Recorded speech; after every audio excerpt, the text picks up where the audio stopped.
looking at Ambler. Like the rest of my friends in the art department, one of my main jobs as an art instructor was to train students to see their surroundings with a sense of wonder and to look at the world with big childlike eyes. You evidenced that when you saw Mr. Winnie's students' pictures upon entering.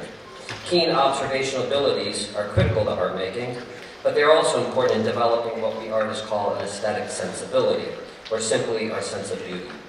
Ms. Ritz often references the Japanese idea of wabi-sabi, a sense of beauty that embraces the imperfect, impermanent, and incomplete. I like that. My job is also to remove the shroud of mystery around art making, what you might call its secrets. I think teachers in all classes do this. We explain how things work, where and why things happened, events, processes, and principles that bring understanding to our existence. As I thought of how I could sum up this Ambler project, I latched onto the idea of secrets, and hence the Beatles song at the beginning. Things hidden from view and revealed only by asking the right questions, getting close, looking and listening intently. But as you know, life is full of contradictions. While getting close is critical to know something deeply, moving in too close can also prevent us from seeing larger patterns in relationships. The saying, "can't see the forest for the trees," comes to mind. Yes, Ambler, that small town, less than a square mile, is indeed a microcosm of many other small towns that cropped up for a whole myriad of specific reasons in the United States, and I'm confident it contains evidence of what this country has been through over the past few hundred years.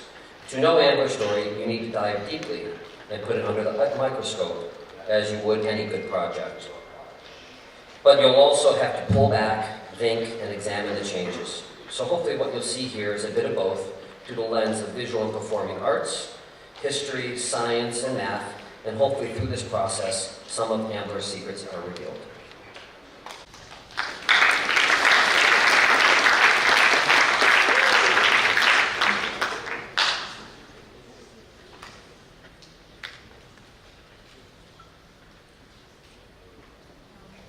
It's easy to overlook its history.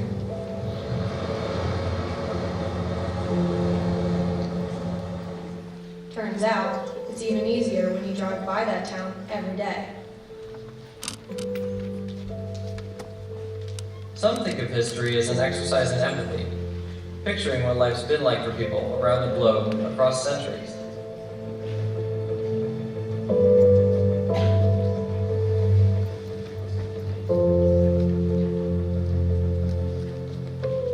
But you don't need to travel more than 2 miles from school to find a place that a story has happened. This town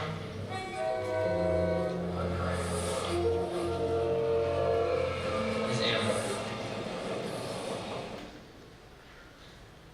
Smart woman, she's putting a new floor down by herself. Wise woman, she's using Ken-Tile vinyl asbestos tile. Easiest flooring to install, easiest flooring to care for. Save every way with Ken-Tile vinyl asbestos tile. In a sample taken in this very classroom, a state inspector found 1.74 parts per million of asbestos. That's not enough. We demand more asbestos. More asbestos. More asbestos. More asbestos. More asbestos. Manufactured in Canada at the end of the 19th century, the small mineral fibers of which it's composed have filled people with enthusiasm, because despite their being soft as silk, they're as solid as granite and can be used in many different applications. Asbestos was promoted, the sales pitch was to call it the magic mineral. They mainly were able to sell this because it had very good resistance to chemicals, heat, and it had high tensile strength. The mineral was marketed as Lady Asbestos, a Greek goddess armed with a shield to protect civilization. Numerous factories sprang up and thousands of workers gained employment in the asbestos industry. But as in many other factories at that time, working conditions were extremely dusty.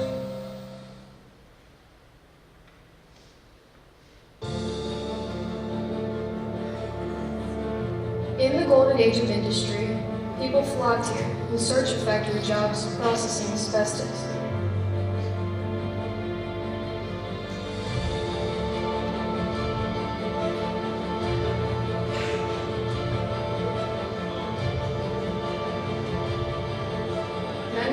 home to their loved ones, caked in carcinogenic dust. When asbestos was pinpointed as the cause of many health issues, the industry collapsed and the Ambler factory was shut down. But Ambler's story doesn't end there. The citizens of Ambler organized, cleaning up the mess left behind by the industry. And since its decline, the town has evolved and prospered. Marcus Garvey once said, "A people without the knowledge of their past history, origin, and culture is like a tree without roots." I am a student of Germantown Academy. I am a student of Germantown Academy. We are the students of Germantown Academy. We surround ourselves with beauty every day. Ambler is full of it, and its beauty stems from its past.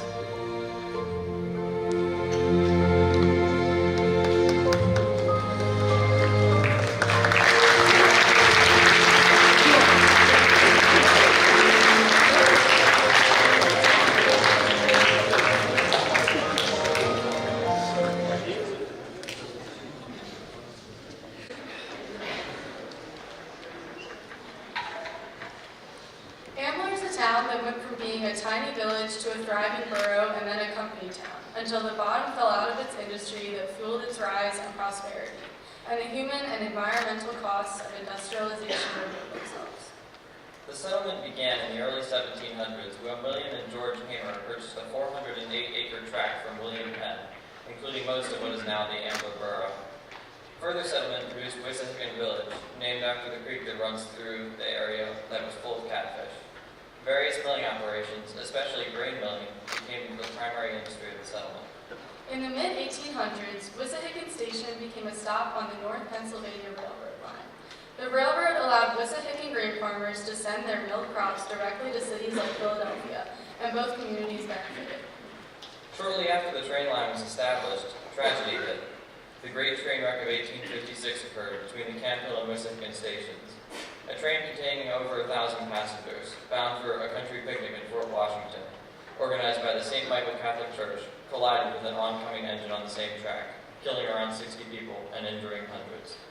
Mary Johnson Ambler, a Quaker resident of Wissahickon Village, heroically traveled several miles to Fort Washington with medical supplies to provide first aid to those hurt in the crash. Upon arriving, Mary took charge and organized the response operation. She even converted her home into a temporary hospital and cared for many of the injured passengers.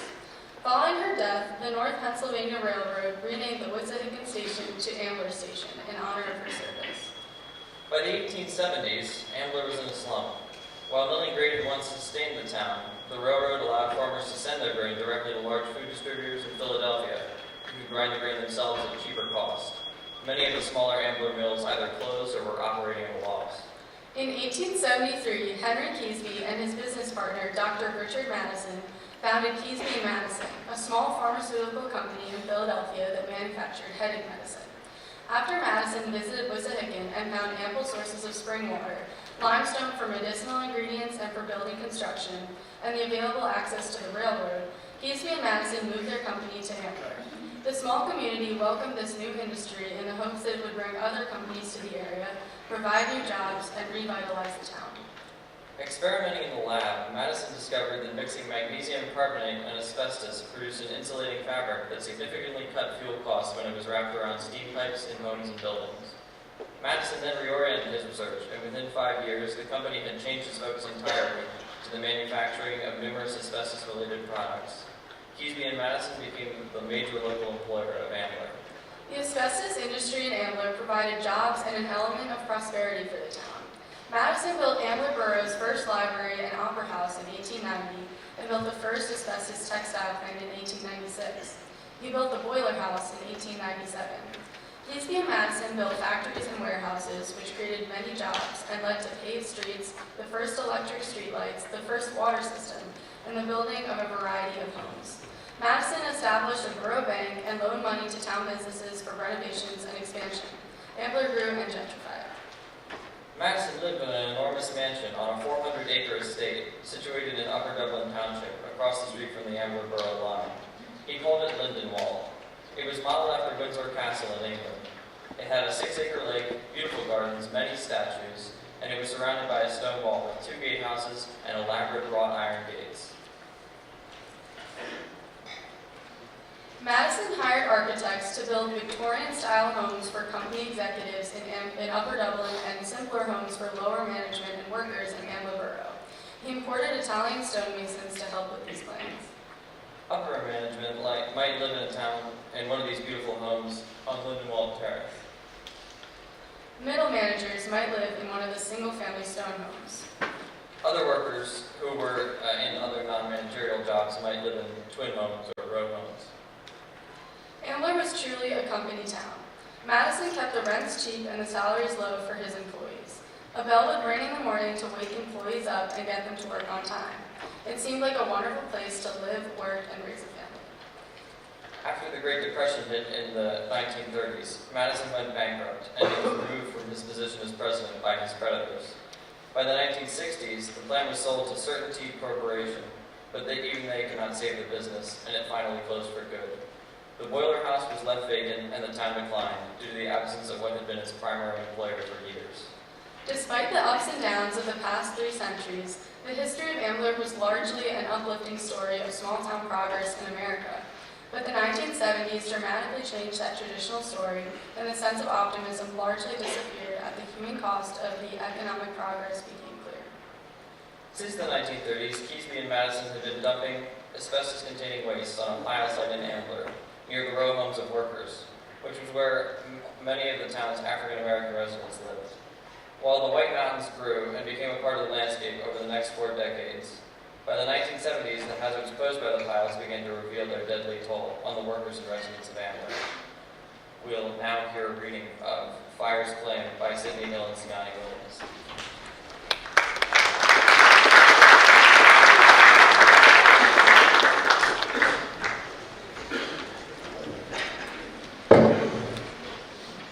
The 1930s. A burnout factory worker's house in Ambler, immediately in front of an asbestos factory. 2 African-American teenage girls sit side by side, Sarah and her younger sister Rachel. The smell of smoke, the fresh memory of loss worn on them like such I seen. I know. Know what? What you seen. No, you don't. You seen what I seen. That's all there was to see. I ain't seen Daddy. No, You ain't seen Daddy neither. I haven't. I think you lying. I think you ain't seen what I seen. You saw something different. I didn't see Mommy or Daddy. Now quit. Rachel starts to cry. None of that. Enough. Well, I'm sorry, but... Nothing happening. Crying will help. Well, then maybe you shouldn't cry. But I'm not trying to help right now, so just let me be. Want a piece of candy? Yes. Sarah opens a purse sitting by her on the ground and fishes around, eventually pulling out a piece of penny candy. She offers the candy, but Rachel doesn't take it, staring at the bag. You've been carrying that around all week, ever since the fire. Where did you get that? Mama? No, you didn't. Rachel, just stop.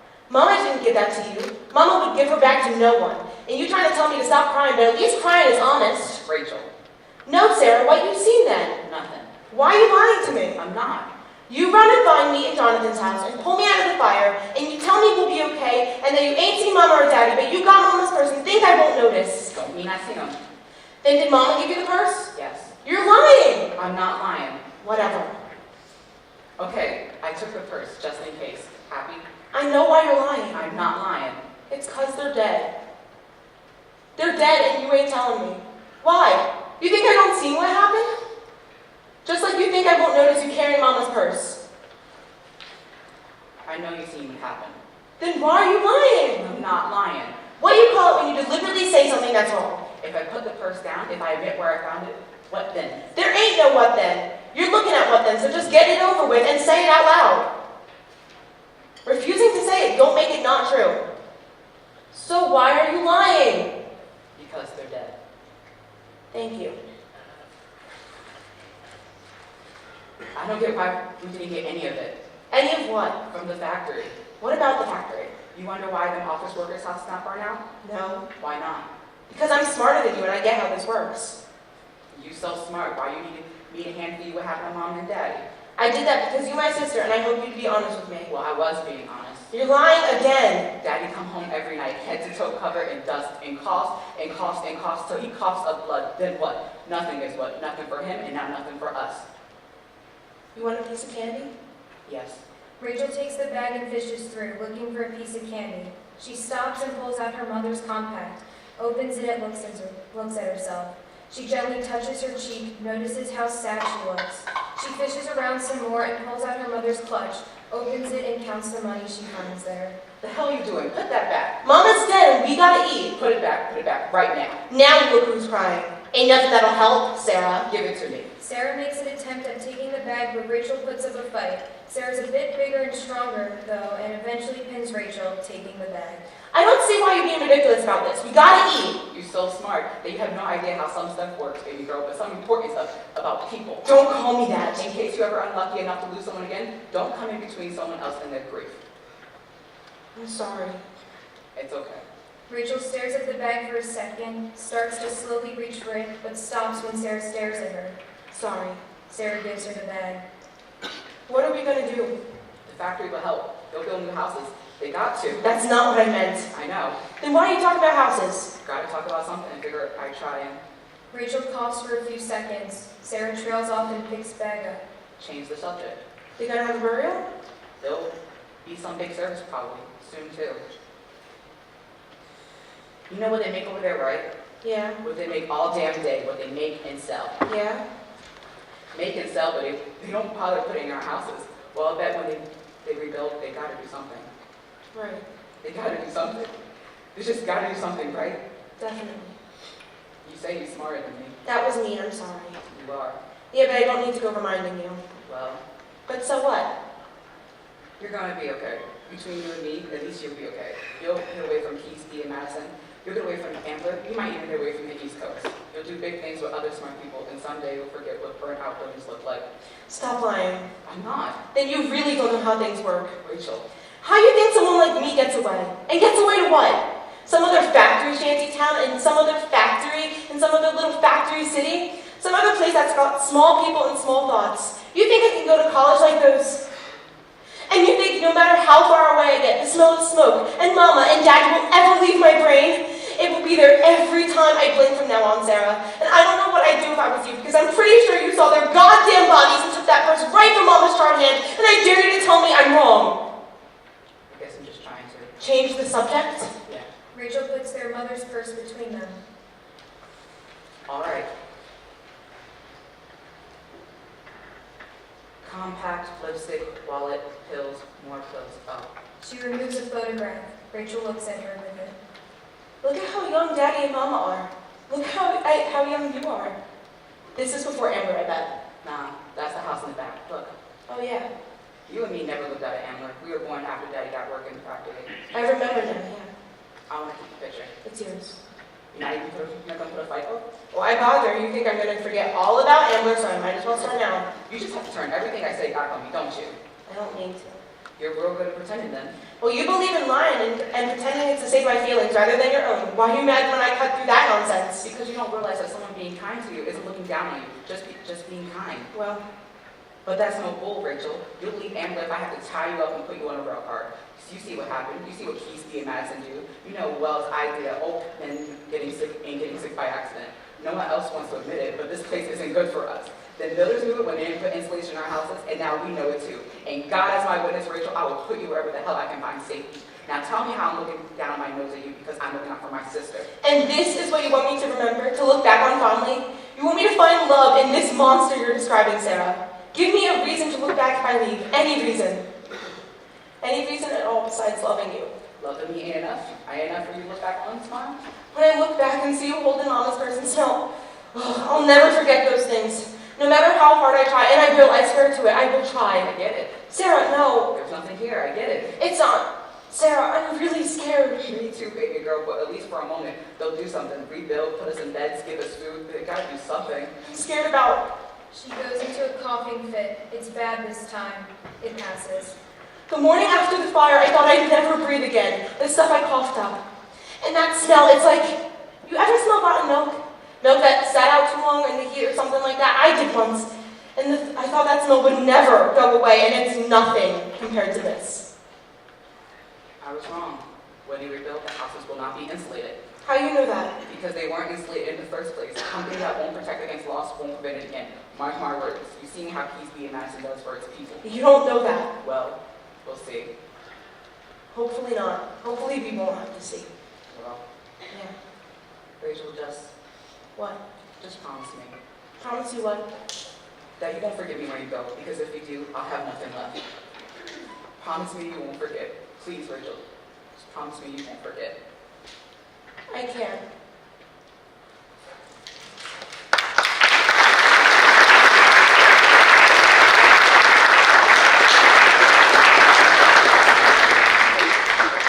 To appreciate the deadly toll, it helps to understand the science of asbestos. Asbestos is a mineral. A mineral is a solid inorganic substance that occurs naturally in the earth. Minerals generally have specific chemical qualities. Some minerals are elements like gold and diamond. Some are molecular like asbestos, which is made of oxygen, hydrogen, silicon, and magnesium. Asbestos is the product of the metamorphosis of rocks and has some important qualities that made it the valuable product it was determined to be in the early to mid-20th century. It is durable and flexible. It is non-flammable and resistant to chemical alteration. It indeed seemed to many the miracle mineral. There are significant geologic deposits of asbestos that were found and mined in Vermont and Quebec. Much of the asbestos used in manufacturing Ambler came from Canada. It was never mined locally in Ambler, as many people think. In the early to mid-20th century, there were 60 asbestos mines operating in the eastern U.S. This asbestos was sent to places like Ambler to be processed. U.S. consumption peaked at 803,000 tons mined in 1973. The last U.S. mine closed in 2002 due to legal and environmental pressures as a result of mounting health problems. As is often the case, people examined and experimented with this white gold, and the many uses of this valuable mineral came to be known. It became an essential part of the flame-proof lining of clothing for firefighters. Being fireproof, it was used in floor ceilings tiles, as well as the exterior siding and roofs of buildings. It also was an important insulator used early on as insulation in ships during World War I. It is still routinely used in India and China, but it is currently banned in 55 other countries and has limited and tightly controlled use in the U.S. You might wonder why a valuable product like asbestos has lost its luster. We would like to share a brief video showing how asbestos affects the human body.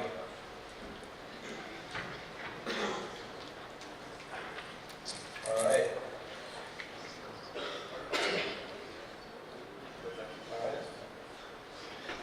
Video.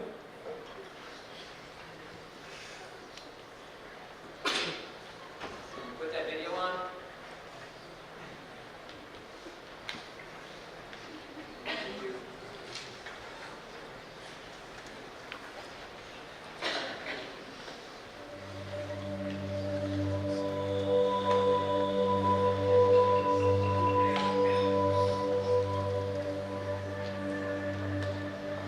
Asbestos is a fibrous mineral that's resistant to chemicals and heat, and very tough.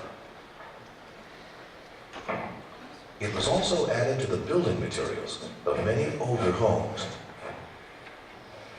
As a worker or homeowner, the hazard exists when undertaking a renovation or demolition. The danger is releasing the asbestos fibers into the air.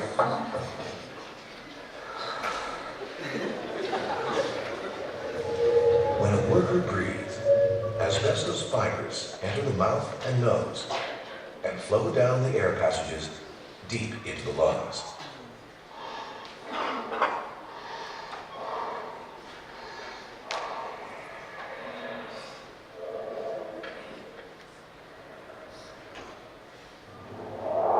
The fibers lodge in the delicate lung tissue where oxygen is absorbed into the blood. Immune system cells try and break down the asbestos fibers and become damaged and die.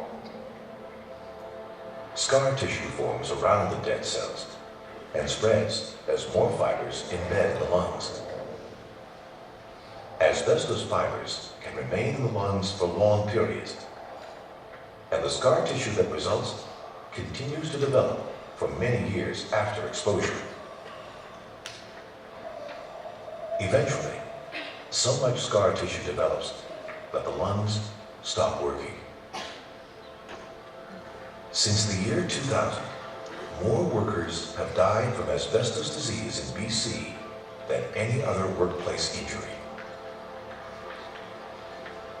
For information on how to protect yourself from asbestos exposure, visit WorksafeBC.com.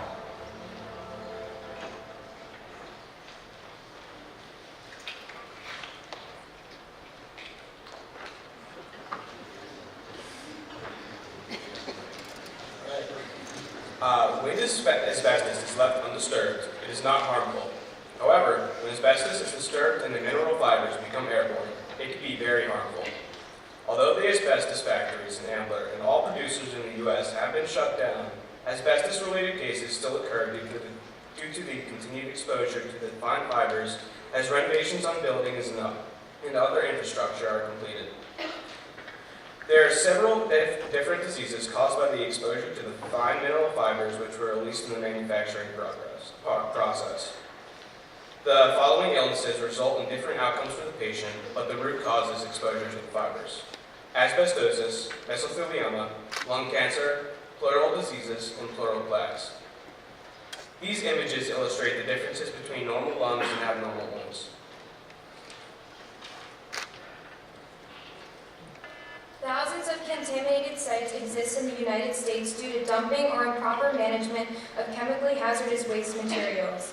Due to growing public awareness of the human health risks caused by these sites in the 1970s, Congress passed a comprehensive law in 1980 that allotted money to the EPA to perform cleanups at sites where the responsible companies could not be identified.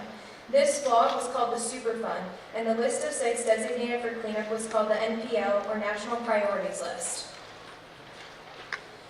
Ambler is home to two of these NPL sites. In 1986, the Ambler Asbestos Piles Superfund site was added to the list of more than 1,700 sites in the United States. The site was about 25 acres in size and bordered the Wissahickon Creek.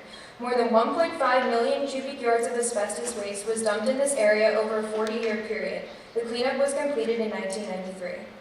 In 2009, a second site, the Beau Britt Asbestos Superfund site in Ambler, was added to the EPA's NPL and cleanup began. This site has 3 parcels, a 25-foot high waste pile, a reservoir, and a closed park. The site made the list because the nearby residential population could be exposed to airborne asbestos and asbestos in local waterways.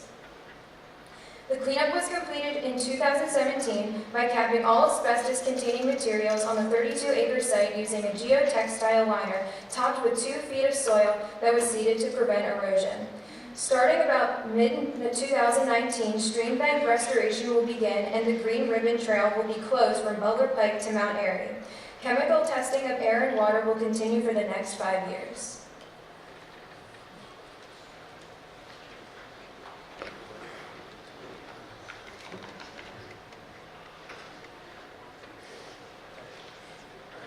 There's no doubt asbestos and the subsequent loss of the industry has had a significant impact on Ambler. In comparing its population versus Montgomery County from 1990 to 2017, we see the population of the Ambler borough has gone down 1%, while Montgomery County has gone up close to 20%. In addition to the effect on population, data shows the disparity in housing prices as well. While there's an upward trend, Ambler's median housing price lags behind Montgomery County prices, and as you can see, projections show the median housing price for Ambler is over $30,000 lower than a similar home in other parts of Montgomery County. In terms of the health impact, at one point the rate of mesothelioma in Ambler was 3.1 times higher than expected, based on statewide data. Even though asbestos use has declined dramatically over the past few decades, the incidence of mesothelioma remains steady. Right now, average life expectancy at stage 1 is 21 months and goes down to 12 months at stage 4. But there is good news. Researchers at Penn Center of Excellence in Environmental Toxicology are currently working to develop blood tests to detect for exposure to asbestos and to help those still infected or concerned. While the asbestos problem in Ambler was no doubt a dark period, many are looking forward to a brighter future. To help this become realized, Ambler has put in place a number of resolutions in the hope of instituting 100% renewable electricity by 2035 and 100% renewable heat and transportation by 2050. Other community initiatives include a yearly Earth Fest and the installation of community rain barrels to help stormwater management. While stormwater seems unimportant, it is an area that should be of critical interest to the GA community. What happens in Ambler has a direct effect on the Wissahickon Creek that runs through the GA property. So clearly, GA is connected to Ambler, from the waterways, Beth Pike, and even the Green Ribbon Trail that takes you right into the heart of downtown Ambler. But besides those obituaries, Ambler and GA has a long bond, and numerous GA families, including the Sloans, Zarchucks, and Toners, have helped to recreate Ambler. Evidence in a beautifully renovated boiler house, the Ambler Theater, to Casey's and Bridges, all these Ambler destinations have GA connections.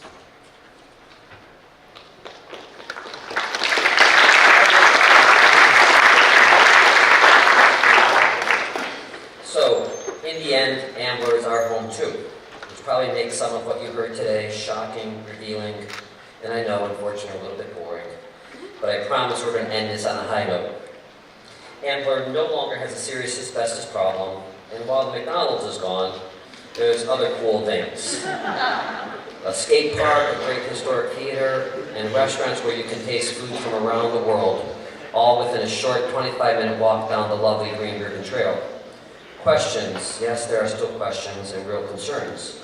How will this new development change this wonderful community? Will others be pushed out or disenfranchised when others move in? Will all share in the wealth and prosperity, or will some move into castles while others forced to leave their beloved community to move to humble homes in distant towns? Hopefully getting close to Ambler has set in motion a desire to think about the bigger picture, that previously mentioned forest. We should care about Ambler and his people because they are our people too. And hopefully we can play a positive role in the rebirth of Ambler and all the many cities and towns just like it across our nation. So get close, but not always too close, and discover some secrets. I'll soon be sending out some dates when you can hop on a van with us and spend a nice hour in Ambler. Get a slice, get some water ice, it'll be time well spent.